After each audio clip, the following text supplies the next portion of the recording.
I read something troubling recently. Well, maybe a little less troubling and a little more thought-provoking. Tetsuya Nomura at E3 this year stated that it's a little bit difficult to add Final Fantasy characters into the main storyline for this title, because most of the original Kingdom Hearts characters are going to appear in Kingdom Hearts 3, and that's just already too many characters to begin with. It sounds like we won't be seeing many Final Fantasy characters in the upcoming Kingdom Hearts game. They've slowly been appearing less and less in Kingdom Hearts games anyways. It seems like Nomura wants to put all that behind him for now.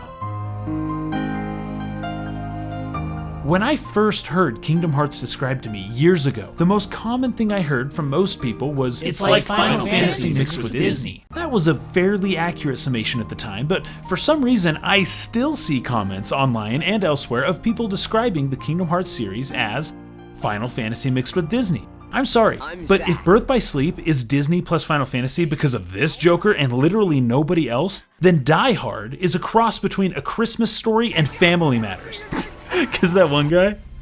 Did you guys even get that? I suspect that Nomura wants to get away from reliance upon other outside influences. They're tied up with Disney at the moment, it seems, but he's free to include or exclude as many established Square Enix characters as he wishes. I liked where the Kingdom Hearts story seemed to be going, so I didn't get too terribly upset about the lack of Final Fantasy characters at first, but then Dream Drop Distance came, and that's where it all became glaringly obvious.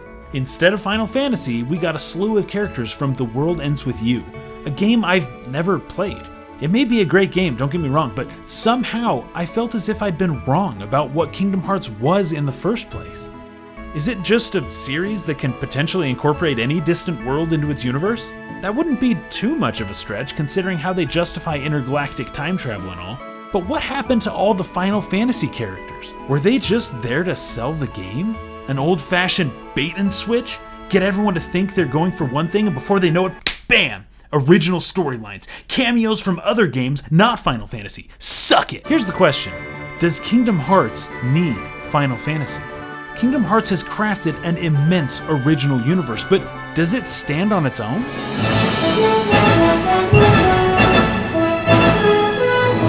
Sora, Riku, Xion, Ventus, Terra, Aqua, Roxas, Axel, Ericus.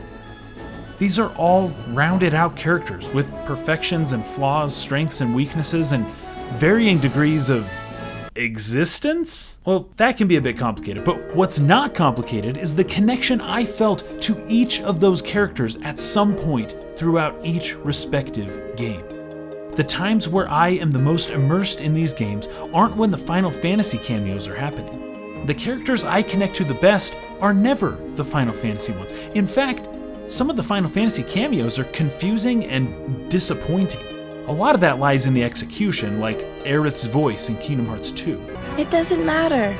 This is great. No, it's not. In the end, Final Fantasy characters are too deep and complex to have very meaningful and truthful interactions within the game.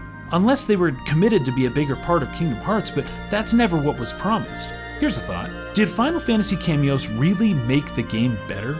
Sure, it was fun to see some of our characters live out a 5-minute melodramatized version of their entire character arc from their respective games, but what did it really do for Kingdom Hearts as a whole, besides sell copies?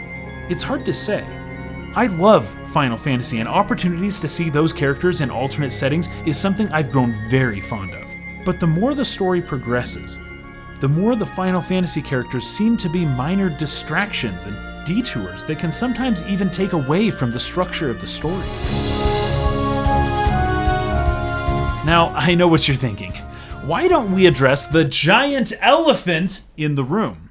I understand that Kingdom Hearts is heavily reliant upon major distractions that amount to boiled down 30-minute versions of just about every Disney movie you can think of. Except for this one, it seems. Are you trying to hide something, Disney? But even in this case, there may come a time where Square Enix takes full control, and Disney worlds are no longer the settings for plot elements. I don't know exactly how their contract is worded or how likely this is to happen, but it's possible that one day we can see Sora, Riku, and Kairi adventuring in original worlds that can better lend themselves to a well-constructed and less crossover complicated story. But do I really want to lose Donald and Goofy? Okay, sometimes. But I'm just throwing it out there. These are complete, fleshed out, and well-visualized worlds that Square Enix has created. and they may have outgrown the need for a permanent connection to Mickey Mouse. Whether that's legally possible, I don't know. We'll see. In the end, am I mad that Final Fantasy was used to sell me on a massive series that will ultimately cut ties in favor of its own original content? Well, I'd be lying if I said no. It is a bit upsetting. Well, it was a bit upsetting. But what have I gotten in return? A universe with remarkable depth and characters that I connect to better than any other game I've ever played. No, not those characters. These ones. Characters, relationships, and moments that have heavily impacted my appreciation of video games as an art form. Inspiring worlds that seem endless. Stories that, well, I'm trying to work some of those out, but the beauty of Kingdom Hearts is something that doesn't require Final Fantasy character cameos to fulfill. If Final Fantasy characters drop out completely, it's only because Kingdom Hearts has cemented itself as one of the great series of our generation.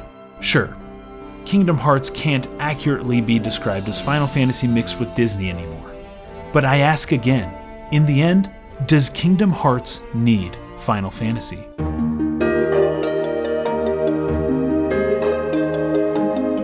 No, it doesn't.